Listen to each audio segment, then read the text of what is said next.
Hello students. So today I will start with you all with the history from the milestone book, that is chapter 1, Understanding Our Past. This is Priyanka Sanyal from TIGPS Siliguri.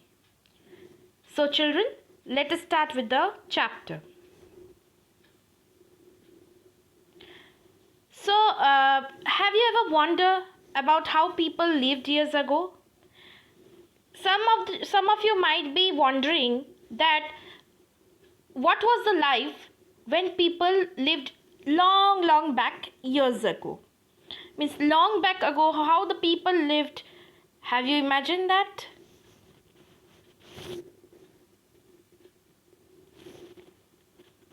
So we can get all this answer when we study about history. Now, basically, what is history? History is a systematic record of past events. To understand the present, we need to study history to understand the past. So, in order to understand our present situation, in order to understand the present time, we need to know our past. So, in order to know the past, we study history. History helps us to understand our past or understand the past. So history is basically divided into two periods majorly. First is prehistory. So here in the slide you can see the picture of an early man which depicts the prehistoric or prehistory period. Now let us go, what is prehistory? So prehistory has happened thousands or maybe millions of years ago. The particular date is not known, but it is said that prehistoric or prehistory was started from the period of thousands millions years ago. So during that thousands millions years ago, people could not read and write. They could not record the events. Like suppose in today's time, suppose a function or a program or a festival is going on. Now if you want to record the festival, you will just click photos from your mobile phone to remember as a memory from the past, or you will write it down in a piece of paper, the event or about the festival which happened during that day.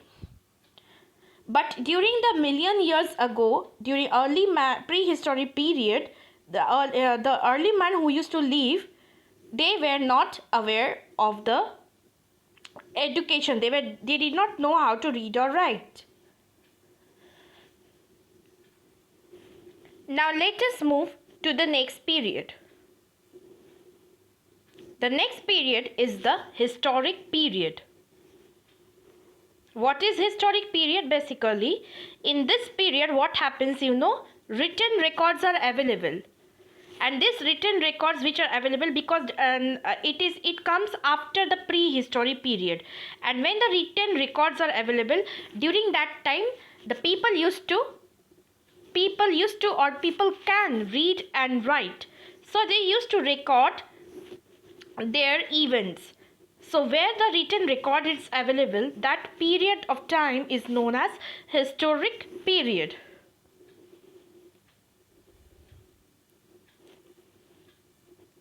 So in the next slide we find, then how can we get evidence during prehistoric period?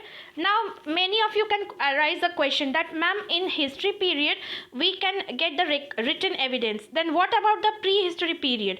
How can we find that prehistory period exists? What is the evidence?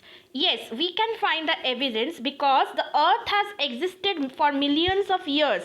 The earth existed from long back. So by doing research on the layers of the old rocks, we can find about its past by digging up or by from the rocks, because rocks existed at the beginning of the earth. When the earth was formed, rocks existed from that time.